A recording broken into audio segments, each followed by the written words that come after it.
Last comment, here's a little book. Cato puts them out regularly. It's called The Declaration of Independence and the Constitution. I wish more people would read it, and if they don't understand it, I wish they'd ask somebody to explain it to them, but it's pretty easy to understand. The part that I like best in it is the very beginning, we the people. Politicians need to remember that their power comes from we the people, and that we should pay attention to what we the people want.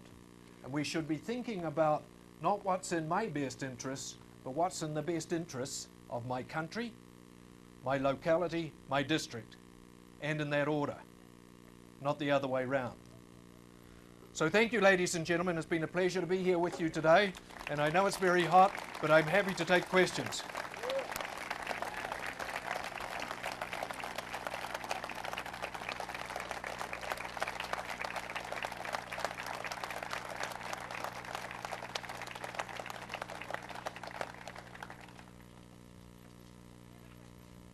Yes, ma'am. Identify yourself for Mr. McTigue.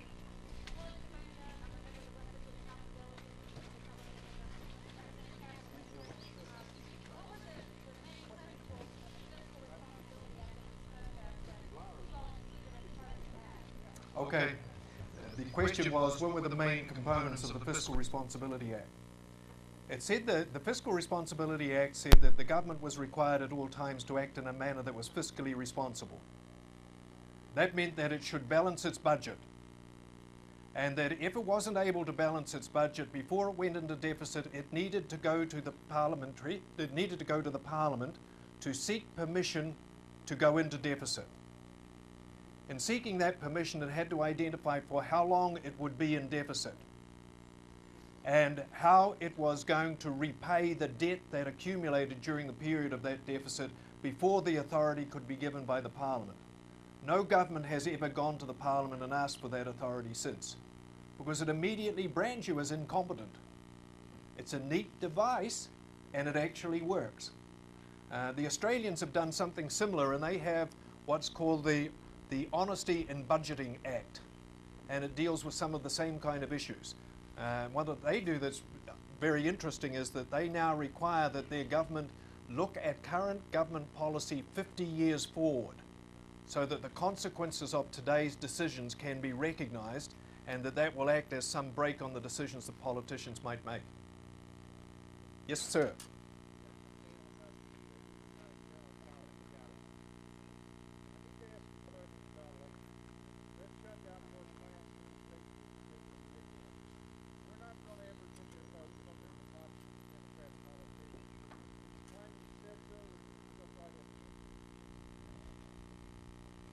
I think you've said it all. Many of the things that I was involved in, I did privatization as well. If it's right, do it. And then find a cohort of people that's bigger than those that will oppose you and talk to them. I never denied the unions the right to come and talk to me, but I listened and I didn't respond because I wasn't going to convince them. And they gradually had to accept that they don't have as big a stick as they thought. So I went through the case of education reform, we did it in health reform, we did it in a variety of other areas, and during the process of changing the government, we reduced the size of our federal government by 66%. Now there were a lot of unions that were unhappy about that, but they didn't win the argument. And the point is this, that you actually have to do what's right and then continue to put in front of people the arguments for why that was to be done. Waiting until you have enough supporters on your side to be able to have public opinion going your way means it's never going to happen. Yes, ma'am.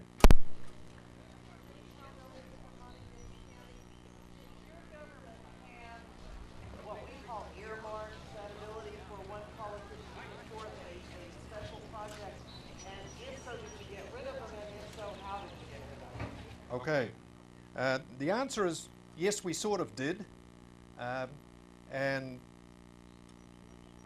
how we got rid of them is a pretty long answer. Governments have an appalling state of accounting.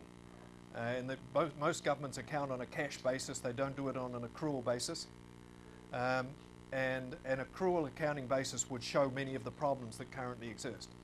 What we actually did was change the way in which the government went about appropriating.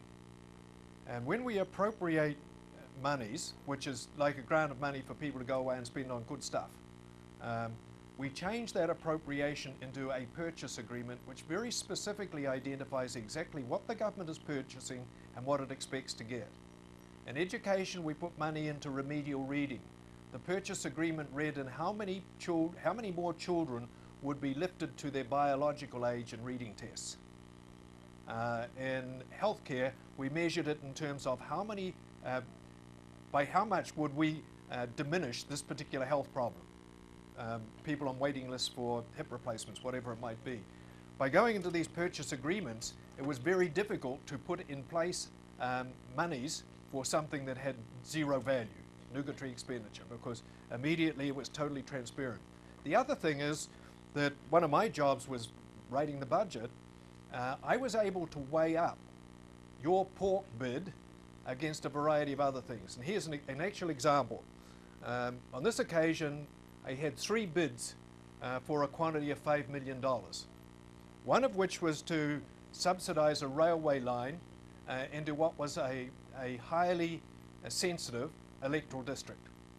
The second one was for an expansion of remedial reading.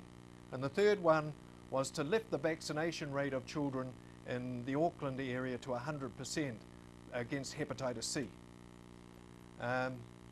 Under the old system, guarantee what would have got funded was the railway line. But when the people sitting around that committee table knew that the consequences of not vaccinating those children was that during the year 16 children would die, there was no contest. Nobody could vote in favour of children dying. So being able to put the outcomes on the table makes it much more difficult for people to get away with pork funding. It's what a lot of the work that we do today is on accountability and transparency. If we can only make the consequences of action transparent for the public to see, it's very difficult then for politicians to say, hey, I'm going to do it anyway. A question down the back, sir. This is a very simple question. You said you're going to speak in front of Congress. I've spoken to, next week will be the 31st time I've given testimony in front of Congress. Will you give every Democrat member of Congress a copy of that little book? I think I'd have to give them reading and comprehension lessons as well. Right away down the back, yes sir. My wife is from Ireland, came over in the 80s.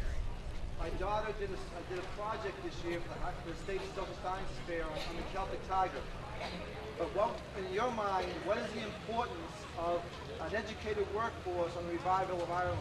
Because they put a lot of money into the educated workforce in the 80s. The question was, how important was having an educated workforce to the revival of Ireland? And the answer was incredibly important. There's 2 countries that have managed to make rapid progress in the last decade and a half, and that's Ireland and India. And both of them have done it on the basis of having very good education systems. Now what that's really telling us, of course, is that we're moving into the 21st century. We're pretty much out of the Industrial Revolution, and we're moving into the Information Revolution. Prosperity and wealth creation is going to be a product of what's between people's ears in the future rather than the skill of their hands. And we need to be preparing people for that world. But it doesn't even have to be that sophisticated. I've been working in Kosovo to help set up the new government in the new country of Kosovo, and working with some of those other Eastern European countries. They are doing a lot of the servicing jobs that used to be done in other places. Particularly in pharmaceuticals. They don't make the pharmaceuticals, they're made in places like the United States, but they do all of the packaging.